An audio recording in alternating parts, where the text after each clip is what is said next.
Habitualmente o paciente acude aquí con diagnóstico, ben sexa máis preciso ou menos preciso dun especialista ou do médico de cabeceira. Na primeira sesión facemos un interrogatorio completo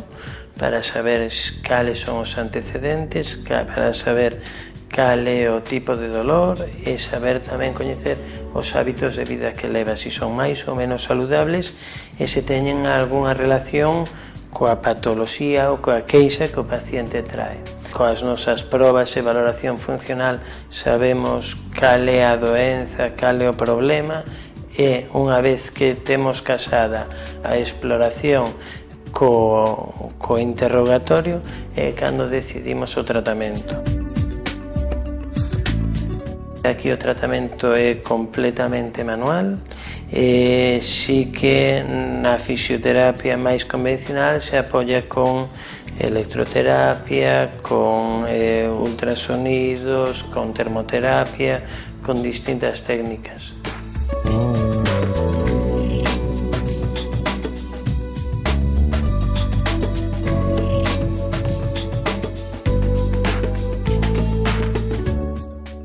As recomendacións para os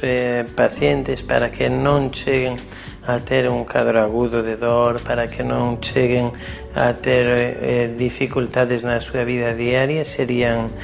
manter uns hábitos de vida saludables, tanto no que comen, como evitar os tóxicos, como non chegar a unha situación de sobrepeso, non facer esforzos para os que non estés adaptado ou entrenado, como poda ser unha gran mudanza, unha gran limpeza xeral ou un sobreesforzo nun partido, e despois manterse o máis activos posibles, xa que todos os traballos tenden ao sedentarismo.